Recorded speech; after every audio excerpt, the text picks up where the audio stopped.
दोस्तों आज जुर्किया का पर्व है और उसी सिलसिले में ये लोग जो है ले जा रहे हैं कुछ प्रसाद वगैरह जो होता है वो चढ़ाएंगे, फिर वहाँ दिखाएंगे। बहुत सारे लोग आएंगे, बहुत सारी लेडीज़ होंगी जहाँ पे इकट्ठे होते हैं, तो वहाँ पर हम आपको दिखाएंगे।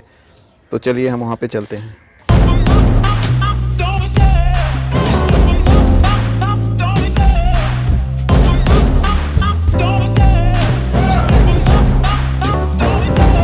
Love the chase and the hunt, and I set the pace when I'm running. I always take what I want and I always give it 100. Don't need a bank, no I'm funded. Play the game like it's nothing. I'm always thankful for something. Don't take for granted, stay humble. Now wake up, it's time to look at the enemy. Look in the mirror if he is no friend to me.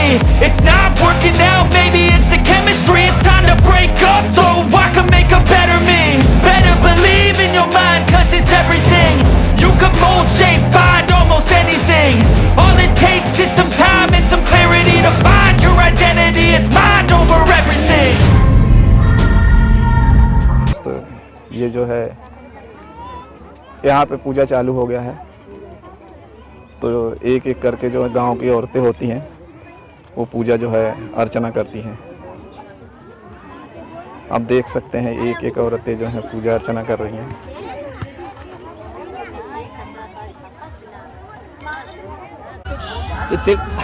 तो चलिए ये देखिए हमारे गांव से related है, हमारी बुआ लगती हैं और हम अपने बुआ से पूछते हैं कि झुरकिया जो है क्यों मनाया जाता है। बुआ अच्छा बताइए कि ये लोग जो औरतें हैं हमारे गांव देश की जो औरतें हैं ये झुरकिया क्यों मनाती हैं? ये मनावत है जैसे बाल बच्चा विदा मनावत है कि भगवान हमार को खोल दे, भगवान हमार बाल बच्चा जूतिया माई हमार बाल बच्चा माने सुखी में रहें, यही विदा माने जूतिया माने। तो साल में हर साल? हाँ हर साल जैसे भलाई करत है डाली भरत मने लोग बाजा से माने डीजे बाजा से माने इनके खुशियाँ मनावत है। अच्छा डीजे भी बजाते हैं लोग, खुशियाँ भी मनाते हैं।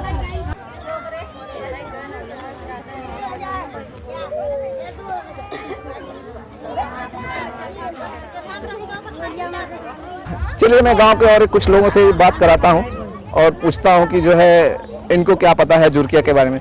आप बताइए आपको क्या क्या जानती हैं जुर्किया के बारे में, क्यों लेडीज लोग जुर्किया को मनाती हैं? जुतिया देवी मैया है ना, देवी मैया कथा से आवत है। जुतिया लोग अपने पूत बिना जैसे कथा जो गोद में अपना बेटा हो उसके लिए मानते हैं। लोग तो बोलते हैं कि लंबी उम्र के लिए ज्यादातर लोग लंबी उम्र के लिए तो है ही, लेकिन ज्यादा करके जो जैसे जिसको बच्चा नहीं होता लड़का दा लड़की दा वो गोद भरने के लिए अपना मांगते हैं। अच्छा जुर्किया की कुछ कहानी भी है, कुछ आपको कहानी पता है कि इसकी एक कहानी है, पहले शुरुआत वाली कहानी पता है कि क्यों मनाया गया? नहीं वे तो हमको नहीं मालूम। अच्छा आपको नहीं पता? नहीं हमको नहीं मालूम है। अच्छा क्योंकि हम लोग नहीं रहते हैं तो कैसे बता। अच्छा जुर्किया स्टार्ट क्यों हुआ ये कुछ पता है आप लोगों को? नहीं हमको नहीं पता है ये कहानी।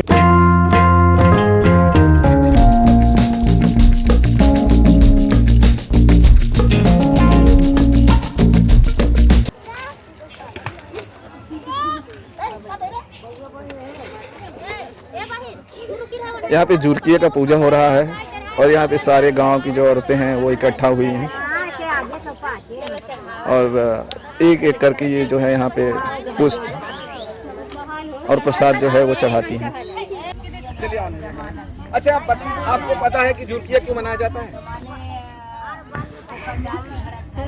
हमने हंसी छुटिया देखिए आपको जो कहानी मालूम है हाँ बस हंसी में मुझे बताओ कि कुछ फर्क नहीं।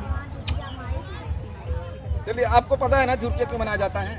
यहाँ बहुत सारी लेडीज हैं जिनको कुछ पता नहीं है कि झुरकिया मनाती तो सब हैं, लेकिन इनको स्टार्ट नहीं पता है कि क्यों स्टार्ट किया गया झुरकिया को। तो क्या क्या किस वजह से झुरकिया स्टार्ट किया गया?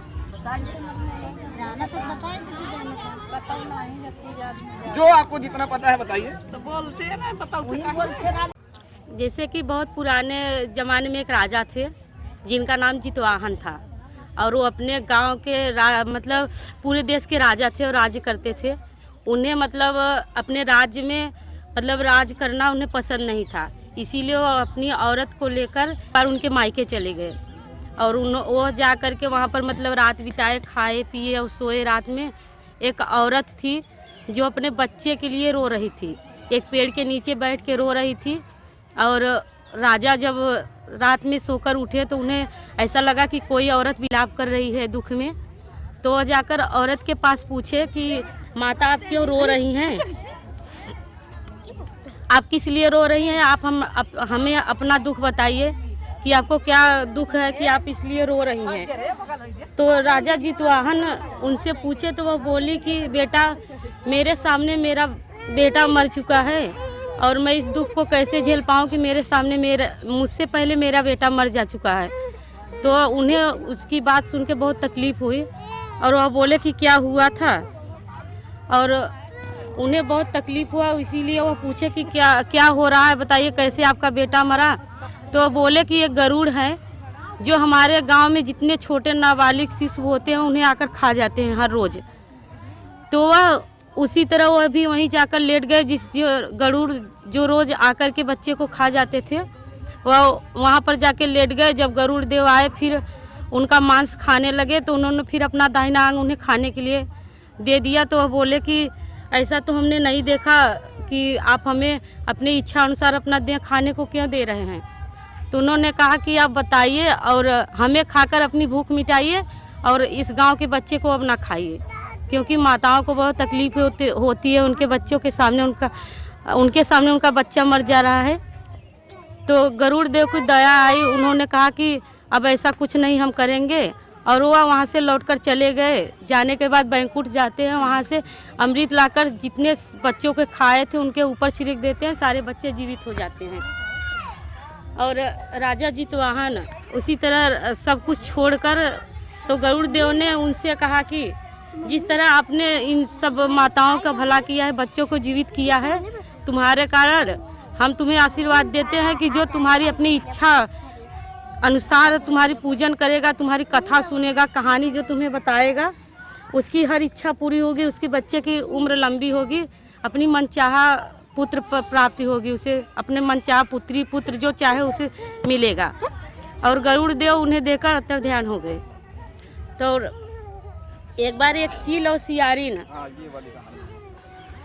चील एक पेड़ पर बैठी थी और सियारिन वहाँ पर एक गुफे में रहा करती थी, और उसी गुफा में वहाँ पर ढेर सारी औरतें पूजा कर रही थी जितवाहन देव का।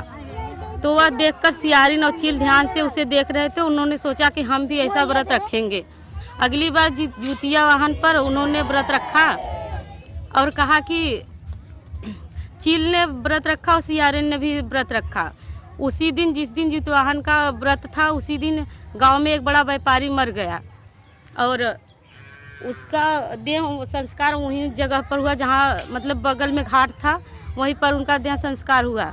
तो रात में, दिन तो बीत गया लेकिन रात नहीं बीत पाया। सियारिन बोली उसे, और व्यापारी का देह जलता देखकर उसे भूख लगी और वह बर्दाश्त नहीं कर पाई, आकर खाने लगी और उसका व्रत टूट गया।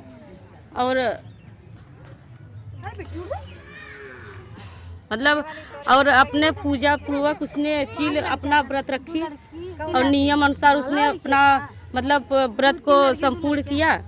और उसके बाद अगले जन्म में सियारिन और चील दोनों सगी बहनें बन के पैदा हुई, जिसका एक बड़ी बहन का नाम था ललितावती, छोटी का कपूरावती, और दोनों सगी बहनें हुई। और उसके बाद जब वो दिन के दिन बड़ी हो गई तो एक बड़े राजा के घर छोटी बहन का राजा से शादी हुई, और जो बड़ी बहन थी उसकी मंत्री से शादी हुई, और बड़ी बहन को 7 पुत्र हुए जो दिन के दिन बढ़ने लगे। और छोटी पुत्री को जो कपूरावती थी उसको पैदा होते बच्चे और दिन के दिन ख़त्म हो जाते, जो भी पैदा होता बच्चा वो मरता जाता।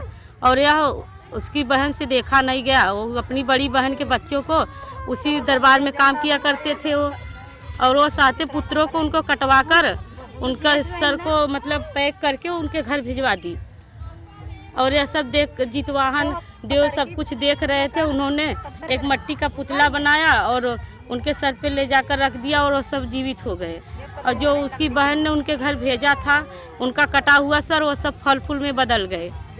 और उनकी बहन से खबर सुनने के लिए बेचैन थी कि अरे मेरी बहन के बच्चे मर चुके होंगे, अब सब लोग रोने लगे होंगे, गांव में बाल मचा होगा कि ये सब मर गए 7 पुत्र इसके। तो वह हमारी बहन के 7 पुत्र मर गए। तो वह दौड़ी चली गई, तो वहाँ उन्होंने देखा कि उसके 7 पुत्र खेल रहे थे और उसकी बहन भी वहाँ पर थी। तो वह सब देख कर के बेहोश हो गई। तो उसकी बहन ने ले जाकर उन्हें सब ज्ञात हुआ, जितवाहन देव ने बताया कि यह इसके अगले जन्म का कर्म है। तो ले जाकर उसी बरगद के पेड़ के नीचे उन्हें ले जाकर सब कुछ बताया और कहा कि तुम अगले जन्म में सियारन थी और मैं चील थी, जो तूने अपना व्रत तोड़ा था और मैं सब कुछ संपूर्ण नियम से निभाई थी, इसी का फल है जो मुझे 7 पुत्र प्राप्त हुए और तुम्हें हुए जो मर गए। तो यह सब देखकर उन्होंने बताया कि तुम भी नियम के अनुसार ये सब करो और तुम्हें भी फल प्राप्त होगा। यही है जितवाहन जो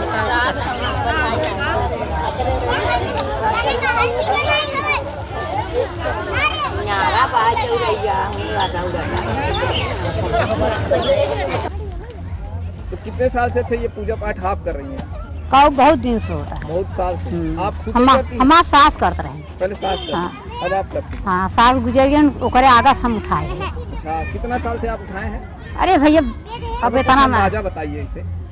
ज्यादा तो कऊ साल हो गए, मेरे ध्यान इतना ना है। हाँ, ऐसा ही होत है बनी। हाँ, 10 साल होत हो।